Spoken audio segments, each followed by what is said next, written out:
네, 오늘 은혜 받을 말씀은 요한복음 21장 15절에서 18절까지의 말씀입니다.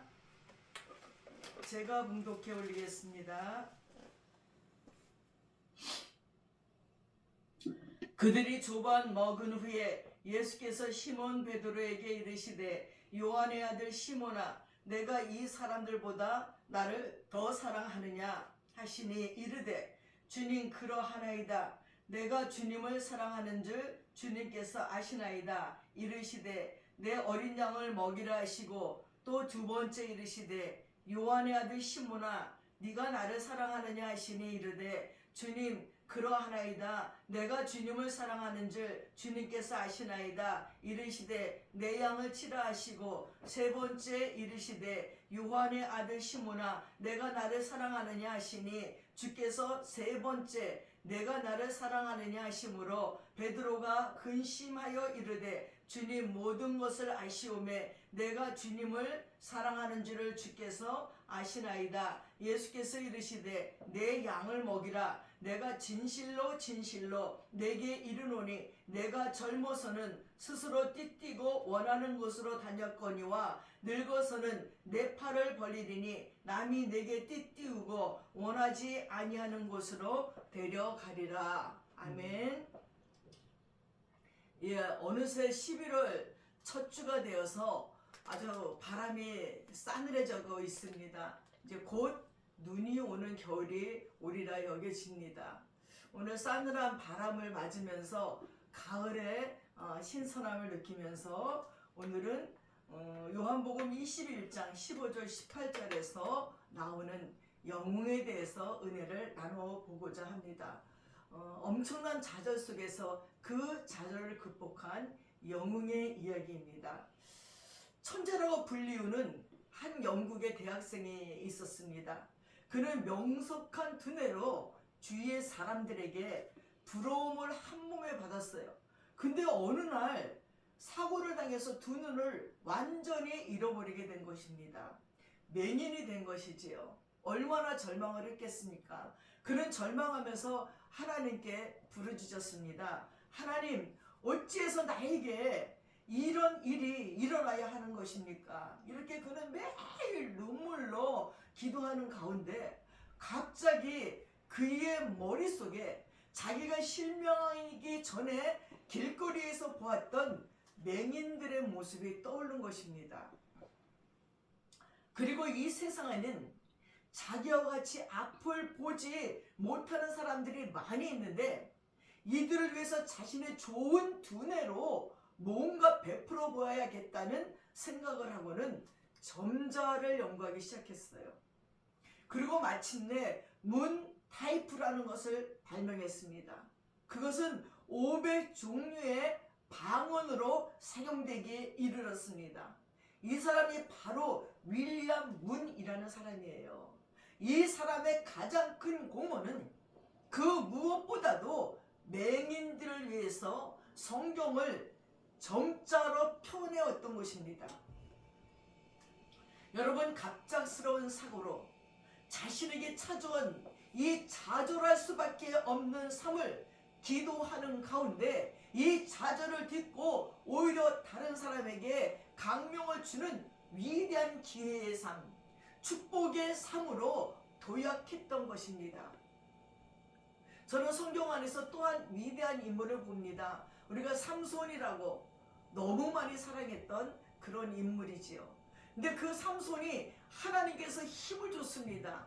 근데 그 힘을 하나님의 명령을 어기고 엄한 데 사용함으로 말미암아서 블레셋 군인들에게 붙잡혀서 지하 감옥에서 연자 맷돌을 돌리는 소경이 되었어요. 눈도 뽑아버리고. 근데 그 삼손이 그 연자 맷돌을 돌리면서 소경이 된 눈으로 끊임없이 얼마나 하나님께 회개하면서 기도를 했겠습니까? 하나님, 나에게 마지막 힘을 주세요. 하나님, 내 인생 마지막에 하나님께 영광 돌리게 해주세요. 얼마나 기도를 했겠습니까? 그러던 어느 날 블레셋의 잔치가 벌어졌어요. 그리고는 삼손을 데려오라 구경꾼을 삼으려고 그를 꽁꽁 묶어서 연자맷돌을 매는 그 삼손을 끌고 나왔습니다. 그때 삼손이 하나님께 기도하지요. 하나님, 나에게 마지막 힘을 주세요. 이 블레셋을 쳐부실 수 있는 마지막 힘을 주세요. 간절히 기도합니다. 그리고 자기를 끌고 가는 어린 소년에게 나의 팔을 이 블레셋 기둥에다 팔을 대달라고 얘기합니다.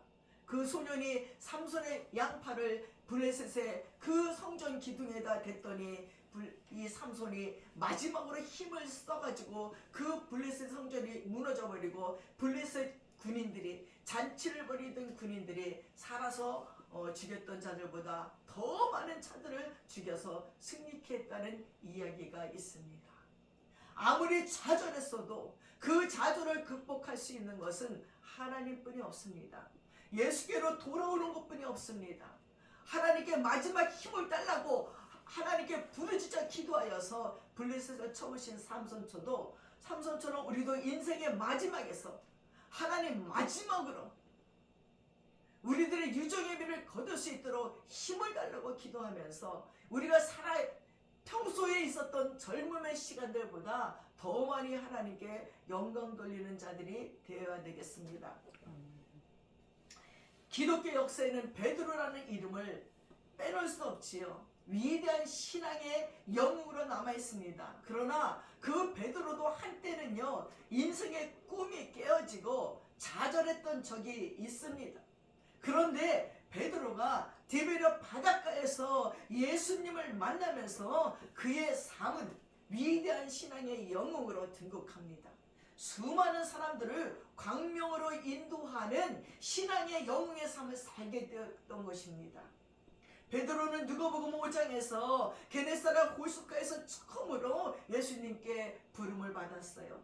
그리고 3년간 주님을 따라다니며 수제자로서 훈련을 받게 되었습니다. 그러나 주님께서 십자가 지시기 전날 밤에 너희가 오늘 밤 다 나를 버리리라고 말했을 적에 베드로는 호언장담했습니다. 아닙니다. 다 주를 버릴지라도 결탄코 나는 버리지 않겠습니다. 라고 고백했습니다. 그러나 그날 밤 대제사장 가야바의 뜰에서 예수 그리스도를 3번이나 부인하게 되었습니다. 자신을 저주하고 맹세까지 하면서 나는 모른다는 거예요. 저런 예수를 모른다고 하찮은 한영 앞에서 그렇게 부인해버렸습니다. 그때 닭 울음소리가 꼿꼿하고 울렸습니다. 예수님께서 네가 닭 울기 전에 나를 3번 부인하리라 하던 말씀이 번뜩 생각이 났습니다. 그 닭 울음소리를 듣고 자기 자신이 너무나 기가 막혀서 밖으로 뛰어나가 통곡하면서 웁니다. 이것이 베드로의 처절한 실패와 좌절의 기록입니다. 그 후에 부활하신 예수 그리스도를 만났지만 별로 반가워하는 기색이 없어요. 성경에 보니까. 왜냐하면 베드로는 죄책감으로 예수님 앞에 얼굴을 들지를 못하는 것입니다. 예수님의 면전에서 그렇게 호언장담했던 말을 하루도 넘기기 전에 부인해버렸으니까요. 맹세까지 한 자신이 너무너무 비참하고 미운 것입니다. 자신에 대한 실망감과 부끄러움으로 고개를 들지 못하는 것입니다. 결국 베드로는 주님의 얼굴을 피해서 자꾸 도망치는 태도를 가지게 되는 것입니다. 너무 미안하면 그 죄진 사람 앞에 서 있을 수가 없잖아요. 자꾸 도망가는 거죠. 눈을 피하고 얼굴을 피해 가는 거죠. 그러면서 오늘 본문 요한복음 21장 3절에 보니까 베드로가 말합니다. 나는 물고기나 잡으러 가노라. 그렇게 말하니까요. 곁에 있던 도마도 나다네엘도 세베대의 아들들과 다른 제자 둘이 우리도 함께 가자. 그리고 따라 나서는 것입니다. 베드로가 세상으로 가니까요. 최소한 6명의 제자까지 끌고 세상길로 가는 거예요. 그러나 그날 밤 그들은 아무리 그물을 던져도 한 마리도 잡지 못했습니다. 그리고 빈배를 타고 처량하게 돌아오는 것입니다. 주님을 부정했던 마음은 다 똑같았기 때문에 베드로가 고기나 잡으러 가자 했을 적에 모두 다 생각했어요. 그래, 고기나 잡으러 가자. 우리는 원래 어부였는데 뭐 예수님을 쫓아다니면서 위대한 일을 한다고 이렇게 비겁하게 예수님이 십자가에 못 박힐 적에 모른다고, 그리고 멀찍이 쫓아다니고 십자가 밑에 가지도 않았던 자신들의 마음을 생각해 보면서 그래 하고 함께 따라갔던 고기잡이였습니다. 이렇게 베드로와 제자들은 허탈한 마음으로 빈배 타고 오는데 이야기는 여기서 끝나는 것이 아닙니다. 여기서부터가 중요합니다. 실패하고 좌절한 인생, 예수님의 곁을 떠나 도망치는 베드로, 그러나 주님을 떠나 빈배 타고 오는 좌절하는 인생 베드로를 주님께서는 어떻게 다시 일으켜 세워서 천국의 찬란한 기둥으로, 위대한 신앙의 영웅으로, 이름 그대로 교회의 반석으로 세우셨는지 이 시간에 생각하면서 은혜 받을 수 있기를 바랍니다. 첫 번째는 피곤한 삶의 현장에 주님께서 찾아오십니다. 요한복음 21장 5절 6절에 예수께서 이르시되 얘들아 너희에게 고기가 있느냐 대답하되 없나이다. 가라사대 그물을 배 오른편에 던지라 그리하면 얻으리라 하신데 이에 던졌더니 고기가 많아 그물을 들 수 없더라고 말씀해 놓았습니다. 예수님 없이 내 노력과 수고로 그물질 하다가 빈배 타고 오는 허탈한 인생을 향해서 주님은 다시 명령합니다. 그물을 배 오른편에 던져라. 주님 편으로 생의 방향을 돌려라. 그리하면 풍요의 축복을 받으리라입니다. 아멘입니다. 예수님 없는 인생은 헛그물질입니다. 돈을 벌었어도, 명예가 올라갔어도, 인기가 있어도 다 헛그물질일 수밖에 없습니다. 인생이 참 이상하더라고요. 젊었을 때는 머리가 좋다, 인물이 좋다, 돈이 많다, 인기가 많다에 모든 사람들이 현혹돼서 그것을 쫓아다녔습니다. 그러나요, 70이 되고 80이 되면요 아무 소용없어요. 다 그 자리에서 내려오고 은퇴하고 돈도요 쓸데가 없대요. 어디다 씁니까? 80, 90대니까 먹는 것도 작아요. 뭐 고기를 막 뜯어 먹을 수도 없고 많이 먹지도 못해요. 10만 원을 갖고 나가도 그 돈을 다 못 쓰고 온대요.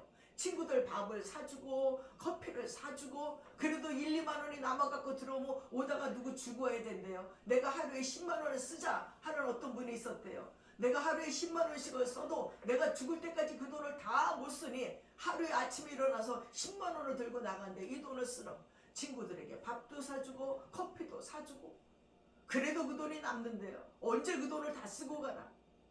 다 두고 가더라고요. 그 많은 재산들을 다 두고 그렇게 공부 열심히 해서 박사학위 맺겠다고 다 두고 가요. 그렇게 예술적인 감각이 많아서 그림을 그리고 음악을 만들고 뭐 했던 거 다 두고 가요. 아버지 앞에 갖고 갈 수 있는 건 아무것도 없어요. 오로지 믿음 하나뿐이 없어요. 나를 위해서 십자가에서 죽어주신 예수 그리스도를 믿는 믿음 하나만이 아버지 앞에 갖고 갈 수가 있다라는 것입니다. 11절에 보니까 시몬 베드로가 올라가서 그물을 육지에 끌어올리니 가득히 찬 고기가 150마리래요. 이같이 많지만 그물이 찢어지지를 아니하였다는 것입니다. 세상의 행복과 기쁨은 결국 찢어지는 행복입니다. 그 기쁨을 주는 요소가 사라지면 함께 사라지는 것이 행복이에요. 그러나 주님께서 주시는 행복과 축복은 결코 찢어지지 않는, 사라지지 아니하는 축복이라는 것입니다. 삶의 방향이나 나 중심에서 예수님의 중심으로 전환될 적에 인생은 기근 시에도 풍요의 축복을 누릴 수 있는 것입니다. 여러분 빨리 주님 편으로 방향을 돌리시기 바랍니다. 9절은 육지에 올라오니 숯불이 있는데 그 위에 생선이 놓였고 떡도 있더라 했습니다. 베드로가 육지에 올라와 보니 예수님께서 기다리고 계시는데 주님께서 숯불을 피워놓고 그 위에 생선과 떡을 준비하고 계셨습니다. 예수를 배반하고 물고기나 잡으러 가자 하고 간 이 예수님과 이 베드로와 제자들이 먹는 건 제대로 먹었겠습니까? 그 양심에 어떻게 먹겠습니까? 아마 쫄쫄 굶고 그렇게 그냥 고기잡이를 하는데 모든 일에는요 정성을 다해야지 돼요. 마음을 쏟아야 일이 됩니다. 이 고기 잡는 베드로와 어부들 그 제자들 6명의 모습을 상상해 보십시오. 기뻐서 잡았겠습니까? 정성껏 잡았습니까? 머릿속에 생각은 다 딴 데 있어요. 십자가에서 못 박혀 죽으셨던 예수 그리스도, 그를 부인하고 도망쳤던 자신들의 모습이 머릿속에 꽉 차서 그물은 던져놨지만 생각은 엄한데 다가 있어요. 고기들이 다 알아요. 너네들이 우리 잡을 생각 안 하고 딴 생각 다 하고 있구나. 될 리가 없지요. 배가 고픈지도 몰라요. 굶어도 배고픈지 몰라요. 그런 그들에게 우리 예수님께서 찾아오셔서 그 배고픈 그들의 허기진 그 영혼과 허기진 그 육체 속에 피곤한 제자들을 위해서 마련하신 주님의 배려와 사랑입니다. 떡을 굽고 계십니다. 그렇습니다, 여러분. 우리 주님은 우리 영혼의 구주가 되실 뿐만 아니라 우리 육신까지도 세밀히 돌보시는 분이십니다. 예수님은 우리 영혼을 구원하실 뿐만 아니라 생활도 구원하신 분이신 줄을 믿으시기 바랍니다. 아멘입니다. 그런데 주님께서 왜 하필 숯불을 피워놓고 베드로를 기다렸을까요? 주님은 떡과 구운 생선을 바로 내놓을 수도 있었는데 왜 숯불이 등장할까요?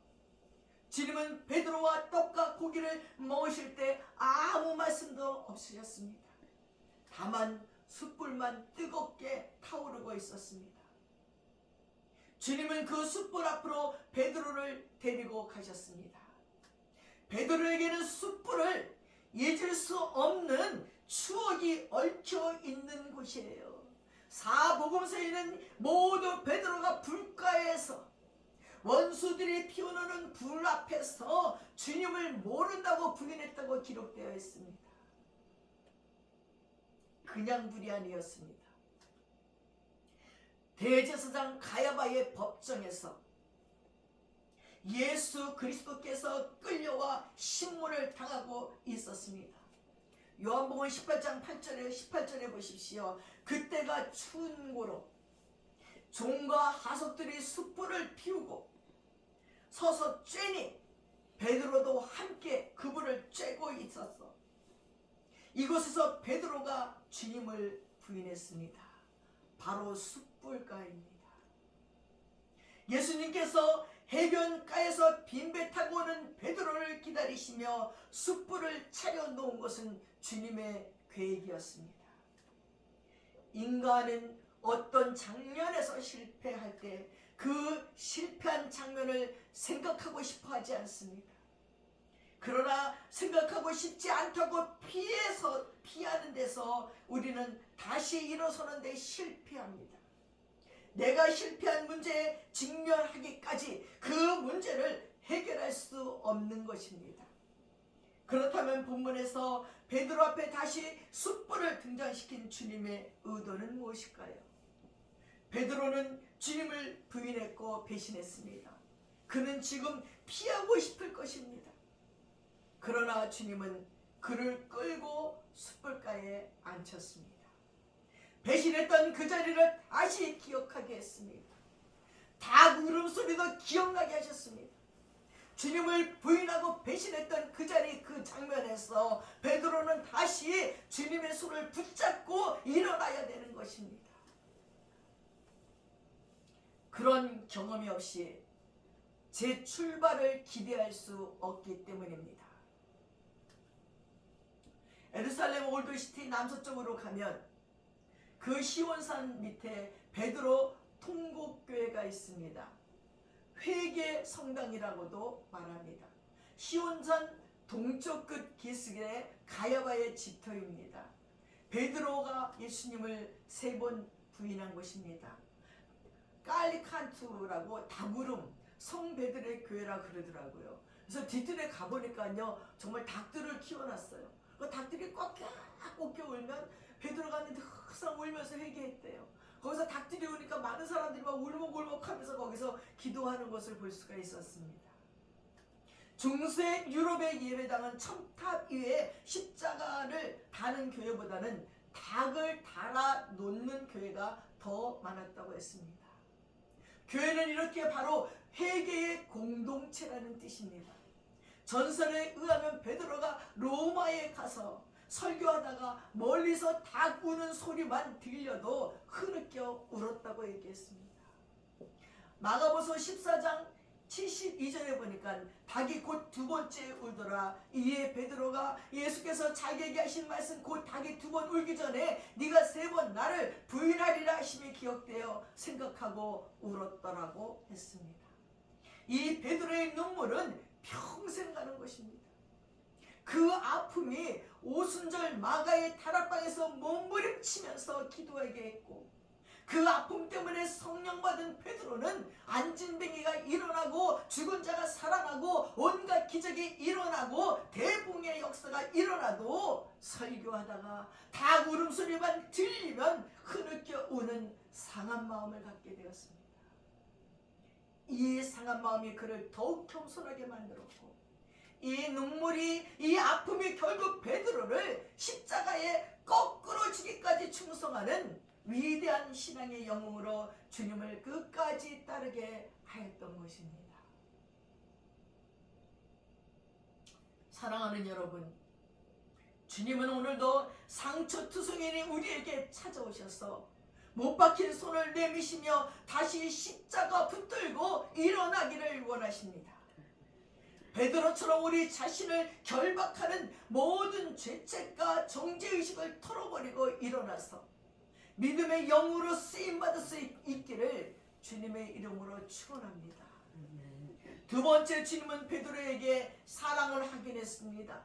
주님은 15절에서 질문합니다. 요한의 아들 시몬아, 네가 이 사람들보다 나를 더 사랑하느냐? 주님의 의도는 베드로와 다시 바른 관계를 회복하는 것입니다. 베드로를 회복시키는 것입니다. 그가 다시 주님을 바라보고 하나님의 일을 신나게 할 수 있도록 하는 것입니다. 다시 주님을 뜨겁게 사랑하도록 하는 것입니다. 그러나 베드로의 내면의 죄책감과 열등감의 상처를 치유하지 아니하고는 안 되는 일이었습니다. 그래서 주님은 베드로를 만나되 우선 숯불가에 식탁을 마련해 놓으신 것입니다.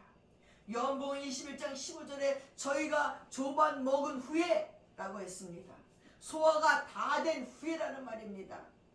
주님의 배려에 어느 정도 감동한 베드로에게 따로 불러서 책망을 하십니다. 그런데 그 책망이 너무나 감동적입니다. 사랑하는 여러분, 책망도 감동적이어야지만 그 사람을 얻을 수 있습니다. 충고도 감동적이어야지만 그 사람을 변화시킬 수 있습니다. 하나님은 인간을 책망할 적에 회개하라 안 하면 지옥에 간다고 하지 않으십니다. 십자가를 보여주시며 네 죄 때문에 내 아들이 대신 죽어야 했다고 말씀하십니다. 미국 개척 시대에 있었던 일입니다. 서부의 어느 열차 안에서 일어난 일입니다. 백인과 흑인이 사소한 문제로 싸움이 벌어졌어요. 이 백인이 화가 나서 품에서 칼을 꺼내 던졌는데 바로 그때 흑인 곁에 앉아있던 선교사가 손을 내밀어서 흑인의 심정을 향해 날아오는 칼을 받아냈습니다. 흑인은 살았지만 선교사는 피를 많이 흘렸어요. 그 후에 흑인은 감동해서 자기를 살려준 선교사의 집에서 일하게 되었습니다.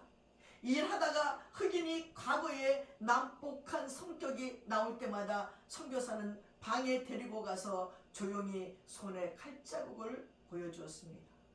그때마다 흑인은 소리 없이 눈물을 흘리면서 잘못했다고 용서를 빌면서 다시 순종했다는 것입니다. 사랑하는 여러분, 예배는 주님을 바라보는 시간입니다. 예배는 날 위해서 십자가에 못 박히신 주님을 바라보고 회개의 눈물을 흘리며 다시 주님과의 사랑을 회복하는 시간입니다. 예수님께서는 예수님을 배반하고 디베라 바닷가로 도망치는 베드로에게 찾아오셔서 요한의 아들 시몬아, 네가 나를 사랑하느냐 하고 물으십니다. 주님은 나에게 왜 나를 부인했느냐, 왜 저주하고 맹세까지 했느냐고 하지 않았습니다. 물어서 소용없는 질문은 하지 않았습니다. 주님은 베드로의 태도를 보고 싶어서 원칙적인 질문만 물으십니다. 베드로가 앞으로 어떤 일을 하느냐가 관심이 아닙니다. 어떤 사람이 되어야 하느냐가 주님의 관심이라는 것입니다. 시몬아, 네가 나를 사랑하느냐? 세 번째 질문하십니다. 세 번 부인한 것을 기억하고 사랑을 확인합니다. 베드로야 라고 하지 않으시고 시몬아 라고 옛 이름을 부르십니다. 주님께서는요, 우리들이 죄를 짓거나 뭔가 잘못했을 적에 성경에 보니까요, 변화된 이름을 부르지 않고 꼭 옛 이름을 부르더라고요. 여기서도 시몬아 하고 부르십니다. 과거에 다시 돌아가서 거기서 다시 출발하라는 의미인 것입니다. 주님께서 말씀합니다. 너는 시몬이다. 쓰러지는 옛사람의 기질이다. 그러나 넘어진 곳에서 다시 일어나 나를 바라봐라. 그리고 이제 나를 사랑해. 그럼 다시 나를 따를 수 있어 라고 말씀하시는 것입니다. 그렇습니다. 성도 여러분, 베드로의 문제는 주님을 배반했다는 사실보다 주님을 향한 사랑이 식었고 이제 주님으로부터 도망가는 것이 더 큰 문제인 것입니다. 베드로에게 이 사랑의 동기가 회복될 적에 모든 것이 회복된다는 것을 주님은 알고 계십니다. 이제 우리도 어떤 문제보다 더 급선무가 있습니다. 주님을 사랑하는 뜨거운 마음의 동기가 회복되는 역사가 오늘의 예배를 통해서 일어날 수 있기를 주님의 이름으로 축원합니다. 세 번째, 예수님은 사명을 확인시킴으로 관계를 회복시켜 줍니다. 네가 나를 사랑하느냐? 이 질문에 예, 제가 주님을 사랑하는 줄 주께서 아시나이다 대답할 때 주님은 그래, 내 양을 먹여라, 내 양을 쳐라, 내 어린 양을 먹이라 말씀하십니다. 주님은 사랑의 확인을 들으신 후에 다시 일감을 주십니다. 여러분, 우리는 우리의 실패 때문에 우리에게서 일감을 뺏지 않으십니다. 이 놀라우신 주님의 은혜에 찬양하고 감사드리시기를 바랍니다. 나의 계속되는 실패에도 주님은 한 번 더 기회를 주십니다. 여기 주님의 사랑이 있습니다.